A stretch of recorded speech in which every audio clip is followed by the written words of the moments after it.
அறிவுசார் அரங்கிலே கூடியிருக்கக்கூடிய அண்ணன் உட்பட்ட அனைத்து தாய் தமிழ் உறவுகளுக்கும் அன்பு வணக்கம்.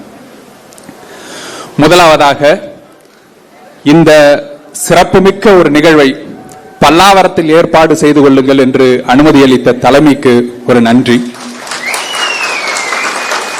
மிக குறுகிய காலத்தில் எங்களுக்கு இந்த வாய்ப்பு கிடைத்தாலும் அதை பயன்படுத்தி கொண்டு, அது சின்ன சின்ன விஷயமா இருக்கட்டும், ஒரு காவல்துறை அனுமதியா இருக்கட்டும், அல்லது போஸ்ட் ஓட்டுறதுல இருந்து பேனர் அடிக்கிறதுல இருந்து, இந்த நிகழ்வை மிகச்சிறப்பாக ஏற்பாடு செய்து கொண்டு கொடுக்கக்கூடிய பல்லாவரம் தொகுதி உறவுகளுக்கு, இரவு பகலாக உழைத்த உறவுகளுக்கு எனது வாழ்த்துக்களும் நன்றிகளும்.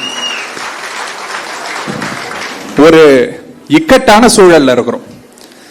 இக்கட்டான சூழல் யாருக்குன்னா நமக்கு இல்ல, மொத்த தமிழ்நாட்டுக்கும் ஒரு இக்கட்டான சூழல்ல நாம இருக்கிறோம்.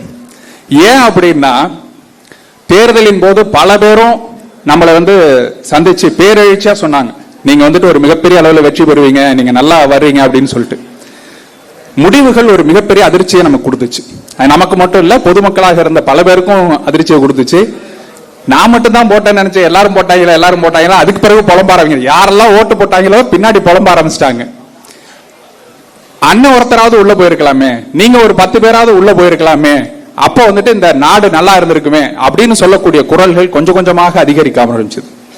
குறிப்பாக இந்த ஒரு 4 மாசம் கடந்த பிறகு, முதல் மோகம் சொல்லுவாங்கல்ல, மோகம் 30 நாள்னு சொல்லுவாங்கல்ல, அந்த 30 நாள் கடந்த பிறகு, இந்த 3 மாதங்கள் கழித்த பிறகு மக்களுடைய எண்ண போக்கு என்னவாக மாறிக்கொண்டிருக்கிறதுங்கிறத நம்மளால நேரடியாக கண்கூடாக பார்க்க முடிகிறது. இவர்கள் வந்தால் பெண்களுக்கு மிகப்பெரிய பாதுகாப்பு வந்துவிடும் அப்படின்னு நினைச்சாங்க. வெறும் ரீல்ஸ் போடுறதுக்காகவே ஒரு பாதுகாப்பு படை ஒன்று உருவாக்கி அனுப்பிச்சிருக்கிறாங்க. ஒருத்தரை கைது செய்ததா தெரியல.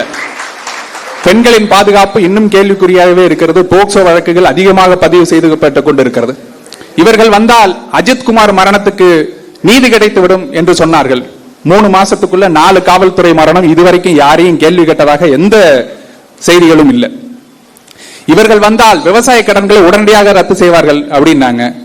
விவசாயிகள்லாம் வாயிலையும் வயிற்றிலையும் அடிச்சுட்டு எங்களுக்கு ஒரு வாழ்வாதாரத்தை நீட்டித்து கொடுக்க மாட்டீர்களான்னு கதறாங்க. எந்த பேச்சும் இல்லை. மீனவர்கள் போராட்டம் நீடித்துக் கொண்டிருக்கிறது, மாணவர்கள் போராட்டம் நீடித்துக் கொண்டிருக்கிறது. இவர்கள் வந்தால் உங்களுக்கு 200 ரூபாய் இலவச மின்சாரம் வந்த உடனே உங்களுக்கு எல்லாருக்கும் அப்படியே இலவசமாயிடும் மொத்தமானாங்க. இன்னைக்கு கரண்ட் பில்லு ஷாக்கு பயங்கரமா அடிக்குது. காதுக்குள்ள அந்த விசில் சத்தம் கொய்யின்னு கேட்கிற அளவுக்கு கரண்ட் பில்லு ஷாக் அடிக்குது.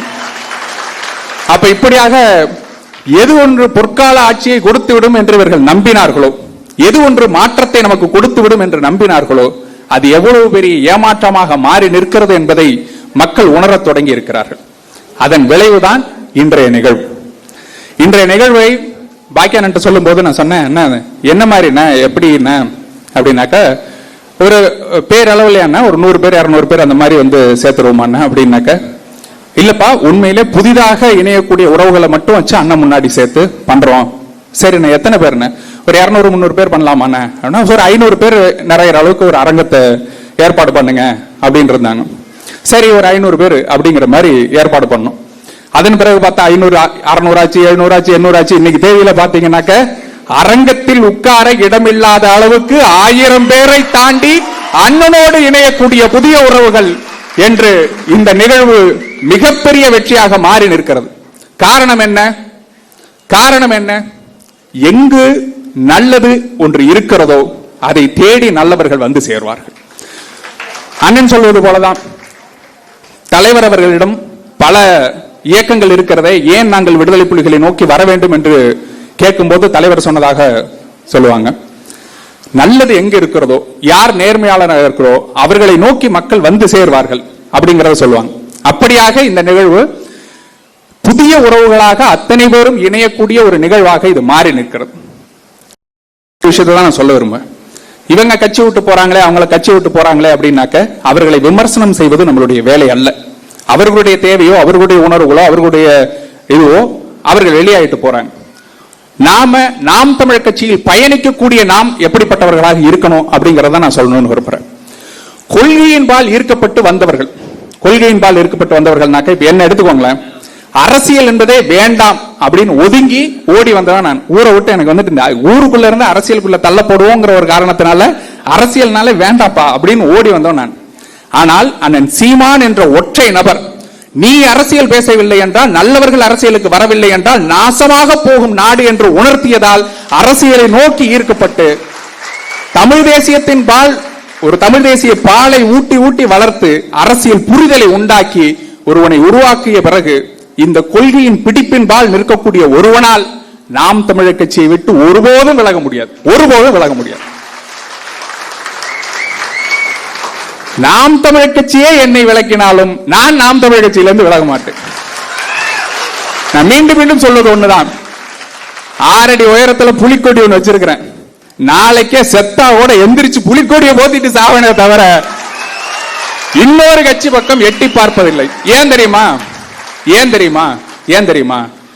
தோற்றாலும் சரி வென்றாலும் சரி மக்களுக்காக, மக்களின் குரலாக நிற்கக்கூடிய கட்சியாக இங்கே ஒரு கட்சியை உருவாக்கி நிறுத்த முடியும் என்று இந்த சமகாலத்தில் நமக்காக ஒரு அரசியல் புரிதலை, ஒரு தலைமுறையை உருவாக்குவதற்காக ஒருவர் போராடி கொண்டிருக்கிறார் என்றார். அப்படியான தலைவனை கைவிட்டு விட்டு இன்னொரு தலைவனை எப்படி உங்களால் ஏற்க முடியும்? அந்த மாதிரி ஒரு கட்சியை நோக்கி மலரை தேடி வரும் வண்டுகளைப் போல தானாக வந்து சேரக்கூடிய கூட்டமாக இத்தனை 1000 பேர் வந்து இணையக்கூடிய இந்த நிகழ்வுக்கு உங்கள் எல்லோரையும் வருக வருக என்று மீண்டும் இருகரம் கூப்பி வரவேற்கிறேன். நாம் தமிழர் கட்சி உங்களை பேராதரோடு வரவேற்கிறது. இது ஒரு அறிவுசார் கூட்டம் என்பதை நீங்கள் மீண்டும் மீண்டும் அறிந்து கொள்வீர்கள். ஒவ்வொரு நிகழ்வின் போதும் அண்ணனை வந்துட்டு நெருக்கி அடிச்சு இது பண்றதோ அந்த மாதிரி எல்லாம் எதுவும் இல்லாம, அண்ணன் வராருன்னா அண்ணனுக்கு ஒரு ராணுவ பாதுகாப்பு. ஒரு கூட்டம் நகர்றதுன்னா எப்படி ஒரு நேர்த்தியா நடக்கிறது. அங்க வந்துட்டு இந்த மெர்ச்சன்டைஸ் சொல்லுவாங்க பாருங்க, பொருட்கள் விற்கிறதுன்னு இருக்குல்ல, அது வந்துட்டு வெறும் துண்டு விற்கிறது, விசில் விற்கிறது அதெல்லாம் இல்லாம புத்தகங்கள் விற்கக்கூடிய ஒரு பொதுக்கூட்டத்தை நீங்க எங்க பார்க்க முடியும்னா அது நாம் தமிழர் கட்சியில தான் பார்க்க முடியும். ஒரு அழைப்பில் எந்த மூலையில், தமிழ்நாட்டில் எந்த மூலையும் ஒரு குருதி கொடை தேவைப்படுதுன்னா ஒரு அழைப்பில் ஏற்படுத்தி கொடுக்க முடியும்னாக்கா அது நாம் தமிழர் கட்சியில் இருக்கக்கூடிய கட்டமைப்பினாலதான் முடியும். இன்னைக்கு தேதியில நம்மை நோக்கி அவதூறு பரப்பக்கூடியவர்கள் அதிகமாகிக் கொண்டே இருக்கிறார்கள். காரணம் என்னங்கிறது இங்க நல்லா யோசிக்கணும். இன்னைக்கு நாம வந்துட்டு ஒரு சட்ட போராட்டத்தை நிகழ்த்தி அந்த சட்ட போராட்டத்தின் மூலமாக படித்து விட்டு அரசு வேலைக்காக காத்து நிற்கக்கூடிய பல லட்சம் இளைஞர்களின் ஆதரவை நம்ம வந்துட்டு அவர்களுடைய உரிமைகளை பெற்றுக் கொடுத்திருக்கிறோம். அந்த உரிமைகளை பெற்றுக் கொடுத்ததை நமக்கு எதிராக அப்படியே விக்டம் கார்டு பிளே பண்ணி ஐயோ ஏழை மக்களுடைய வாழ்வாதாரத்தை இவங்க பறிச்சுட்டாங்களே நமக்கு எதிராக ஒரு அவதூற பரப்புறாங்க பாருங்க. எதனால பரப்புறாங்க? நாம் தமிழர் கட்சியை நோக்கியே மொத்த ஐடி விங்கு, அது வந்துட்டு டிஎம்கே ஐடி விங்கு இதுக்கு முன்னாடி வேலை செஞ்சுக்கிட்டு இருந்துச்சு. இன்னைக்கு தேதியில தாவேக்காவோட ஐடி விங்கு மொத்தமாக நாம் தமிழர் கட்சியை நோக்கி மட்டுமே செயல்படுற காரணம் என்ன? ஏன்னா அவங்களுக்கு தெரியும் எதிரி யாருன்னு, அடிச்சது யாரு, எங்க வலிக்குதுங்கிறது அவங்களுக்கு தெரியும். காலம் உங்களுக்கு உணர்த்தும் நாம் தமிழர் கட்சியினுடைய தேவையை. இன்னைக்கு தேதியில இந்தியா முழுக்க நடக்கக்கூடிய அத்தனை போராட்டங்களை எடுத்துக்கொள்ளுங்க. காடுகளை நோக்கி போராடுகிறார்கள், ஆறுகளை நோக்கி போராடுகிறார்கள், நீட்டுக்காக போராடுகிறார்கள், உரிமைக்காக போராடுகிறார்கள். எல்லா போராட்டத்தையும் ஒற்றை மனிதனாக இங்கே தென்முனையில் நின்று கொண்டு எல்லை சாமியாக எங்கள் அண்ணன் சீமானவர்கள் போராடி இருக்கிறார் என்பதை உலகுக்கு உணர்த்த வேண்டிய தருணம். நீங்கள் வந்து சேர்ந்திருக்கக்கூடிய அத்தனை பேருக்கும் சொல்ல வேண்டியது ஒண்ணுதான், பொய் மிக வேகமாக வலம் வந்து கொண்டிருக்கிறது. அந்த பொய்யை உடைத்து வெறும் பொய்களாக கட்டமைத்துக் கொண்டிருக்கக்கூடிய இந்த சமூக வலைதளங்களை உடைத்து எறிந்து உண்மைகளை நிரப்ப வேண்டிய பணி உங்களுக்கு இருக்கிறது. உங்கள் கரங்களில் அந்த பணி கொடுத்திருக்கப்படுகிறது. அந்த உண்மைகளை நாம் நிரப்புவோம். காலம் நிச்சயமாக மாறும். நமக்குண்டானதாக காலம் இங்கே மலரும். அதை நோக்கி நாம் காத்திருப்போம் என்று கூறி உங்கள் அனைவருக்கும் மீண்டும் ஒரு முறை வருக வருக என்று வரவேற்று வாழ்த்துக்களை கூறி விடைபெறுகிறேன். நன்றி, வணக்கம். தமிழ்த்தாய் வாழ்க, தலைவர் பிரபாகரன் வாழ்க, நாம் தமிழர்.